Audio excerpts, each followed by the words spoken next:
Assalamualaikum warahmatullahi wabarakatuh. Di sini saya ingin mempresentasikan mengenai metode perbaikan bangunan pekerjaan perbaikan pasca kerusakan. Saya di sini bernama Nazla dengan NIM 2305021012 akan menjelaskan materi tersebut. Pentingnya perbaikan bangunan. Perbaikan dan perkuatan bangunan adalah proses yang krusial untuk memastikan keselamatan struktural. Dengan melakukan perbaikan tepat waktu, kita dapat mencegah kerusakan yang lebih parah dan menjaga kualitas serta daya tahan bangunan untuk generasi yang akan datang. Memahami metode yang tepat adalah kunci untuk memastikan keberhasilan perbaikan dan perkuatan bangunan. Keberhasilan ini berdampak pada keselamatan dan kemapanan struktur. Diagnosis kerusakan struktural pada bangunan. Mengidentifikasi kerusakan struktural. Jenis kerusakan struktural yang umum meliputi retakan, pembelokan, dan pergeseran yang dapat membahayakan integritas bangunan. Menilai tingkat kerusakan, penilaian menyeluruh harus melibatkan inspeksi visual dan teknik pengujian non-destruktif untuk mengevaluasi sepenuhnya tingkat kerusakan. Menentukan penyebab kerusakan. Mengidentifikasi penyebab kerusakan sangat penting karena kerusakan dapat berasal dari faktor lingkungan, cacat desain, atau degradasi material seiring waktu. Pertama, aplikasi Shotcrete untuk perbaikan struktur. Apa itu Shotcrete? Shotcrete adalah metode serbaguna untuk mengaplikasikan beton yang disemprotkan ke permukaan untuk memperkuat dan memperbaiki struktur secara efektif dan efisien.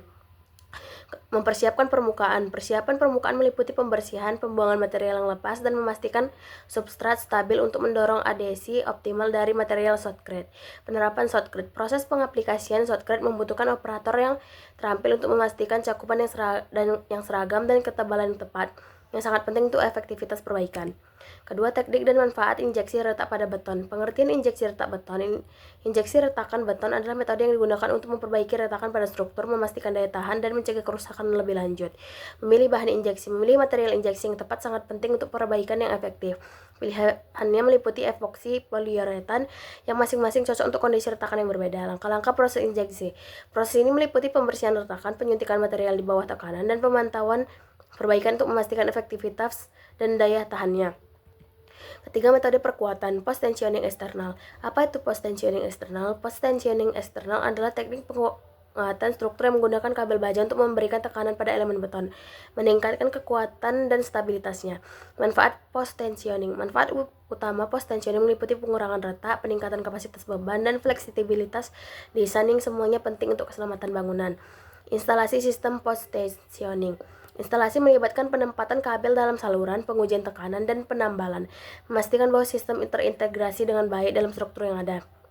Keempat, penguatan struktur dengan polimer yang diperkuat serat. Memahami komposit FRP, Fiber Reinforced Polymers, adalah material canggih yang terbuat dari matriks polimer yang memperkuat dengan serat, menawarkan kekuatan dan daya tahan unggul untuk aplikasi konstruksi. Manfaat penguatan FRP. Pemanfaatan sistem FRP meningkatkan integritas struktural, mengurangi bobot, dan memberikan ketahanan yang sangat baik terhadap kondisi lingkungan, sehingga menjadikannya ideal untuk penguatan bangunan.